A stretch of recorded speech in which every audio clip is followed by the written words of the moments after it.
In chapter 6, verse 6 of the Bhagavad Gita, Lord Krishna says, Bandhur atmatmanastasya yenatme vatmana jitaha anatmanastu shatrutve vartetameva shatruvat.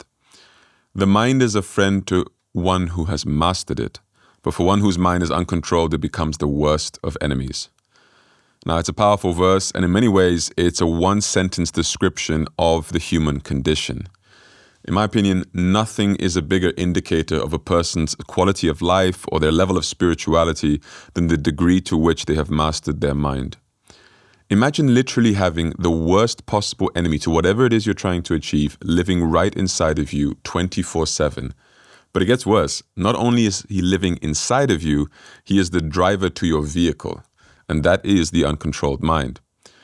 See, the danger of not being in control of our tools, which the mind is that they may end up doing things against our will, without us even being able to stop them. So many relationships, jobs, even lives have been lost or damaged by impulsive decisions, momentary lapses of reason, and frankly, our uncontrolled pursuit of pleasure and our desires. A single moment of madness can erase everything we've built. So obviously, the question arises, how can I master it? How can I, as Krishna says, make that worst of enemies become my best friend? Well, to do that, we have to tackle this step by step. Before we start to speak about our mind's psychology, how it functions, and any practical solutions that we may have, we first have to answer the most fundamental question, which is, what is the mind? Now, the proper term in the Vedic literature for what we in the West would define as the mind is the antakarana. It literally means the inner instrument.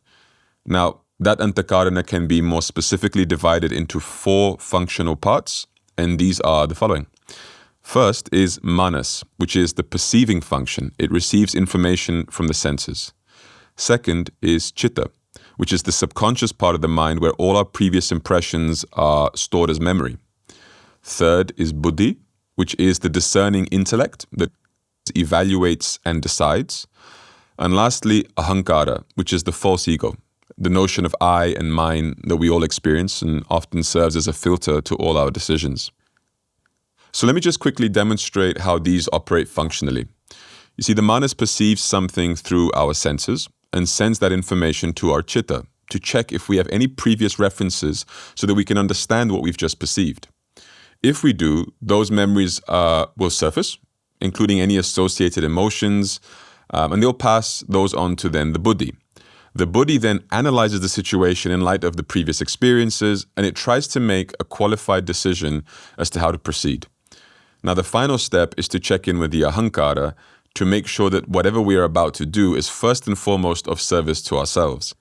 Now, once that check has been completed, a decision is technically produced. So let's say, for example, we hear someone screaming from inside a burning house. Our manas processes this information and sends it through to the chitta. Our chitta then reminds us of the most relevant information that we have stored about burning houses, about rescue attempts, etc., before passing it on to the buddhi. The buddhi then tries to discern whether or not there is a realistic way in which we can rescue the person. This process will be determined based on an evaluation of our skills, the circumstances, any potential risks, etc. But generally speaking, it's at this stage that we will make the best possible decision with the tools at our disposal. Sadly, this isn't the end. The ahankar will act as the final filter. So the most likely scenario is that the ahankar will heavily sway whatever decision the buddhi makes towards self-preservation and selfish outcomes. Now, obviously, that has its value, don't get me wrong, but it is unnecessary. The buddhi already takes personal risk into account. It just tends to do it in a more sober way rather than skewing it so heavily towards our personal comfort. So while the buddhi might say, yes, let's attempt a rescue, the ahankar will step in and say, it's better not. It's too risky and we have nothing to gain from it. But even that can quickly change if, for example, there's a huge crowd watching or the person in need of rescuing happens to be a billionaire. In that case, the ahankar has something to gain. It gets attracted to the idea of becoming a hero or of having a billionaire being indebted to it, and so the heroic attempt is made. And that is the problem. You see, we humans tend not to live our lives thinking and acting in accordance with what is truly best for everyone, let alone if that does include a reasonable degree of self-sacrifice. So while Krishna instructs Arjuna to act bearing in mind the welfare of the world, loka sangraham, most people instead do only what is best for themselves, irrespective of the impact that those choices may have on others. Remember what I said earlier about broken relationships and families? Now, I'd understand if you blamed it all on our ahankar, our ego, but you're wrong. There's more to it than just that. So let's get to the second phase of this video. I'm going to break down how anyone can begin their practical journey towards transforming their mind from an enemy into a friend. Let's tackle the chitta first. You see, there are two very important things you can do to improve the role chitta plays in your daily life. You see, your memory bank is full of all sorts of stuff that isn't always aligned with the direction you want to take your life in. For example, let's say that in the past, your solution to moments of sadness or conflict was to drink your sorrows away. But the version of you that you're trying to become doesn't want to get drunk, and it now knows that it never really solved the problems anyway. The issue is that whenever your manas perceives a sad situation, your chitta is going to surface memories of drinking as the only associated response, which is only going to increase the likelihood that you're going to mess up again. So what's the solution? It's simple. You've got to add new impressions into your memory bank. Let's say your new solution is to go for a walk in nature and chant some japa. Do it enough times and that starts to leave a mark in your chitta, so much so that it starts to replace the previous association. And eventually your chitta will work in your favor, prompting you to become the best version of yourself whenever these difficult situations arise. So you have to start to curate what you consume with your mind as much as you can and make sure it's aligned with the person you want to become. Now, the second thing you can do to improve your chitta is to relabel the way you've stored your memories, essentially changing your past. Now, let's say you had a tough experience in your childhood. You were lazy, you didn't study, and so you failed an important school test, and you felt extremely sad and embarrassed by it. Now, from then on, you've always had a fear of being tested, and you often sort of shy away from these moments of high pressure. So something from your past that you've never really addressed continues to influence you negatively now, today. But let's now look at the other side of that coin. At the same time, because you failed that test, it pushed you to work twice as hard in order to eventually pass the next one. It taught you the value of effort and that the best things in life don't come easy. Now, if you were to revisit that memory right now, you can change the way that that memory is stored. You can tell yourself that it doesn't have to be primarily labeled as a traumatic and negative experience, but rather a turning point in your life, a beautiful and valuable lesson that has helped you ever since. If you do that, the memory your chitta will surface is not one of fear and failure, but rather one of resilience and a reminder to put in your effort. You see, like that, we can gradually purify our chitta, getting rid of these detrimental samskaras, impressions, and replace them with constructive ones. From enemy to friend. Now let's tackle the buddhi next. Honestly, this is a much more straightforward job. The quality with which the buddhi is able to consider, evaluate, and decide is directly linked to two major factors. Viveka, which means discernment, and competence. To put it simply, if you want to improve your decision-making, then you need to attune your buddhi, your intellect, to a higher source of discernment and knowledge. And that is the divine. You need to train your mind like it's a muscle to discern right from wrong, dharma from adharma through the lens of the Bhagavad Gita and the teachings of a true spiritual master. It's a really simple way to make sure your own shortcomings, your failings don't get in the way, stuff like your ego, etc. Now, the better the knowledge bank you have to work with and the better you understand how to apply that knowledge bank practically and logically, the more capable your buddhi will become. So honestly, it's as simple as this. Find your spiritual master, learn from him, and study the Bhagavad Gita consistently. Now, look, there's no doubt that there's plenty more that you could do that would help you in this.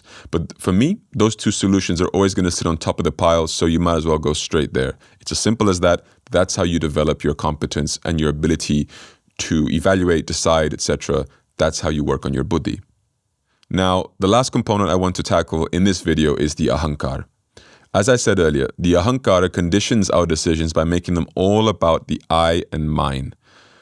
Now, it naturally seeks control and power. If you're comfortable living like that, then please be my guest.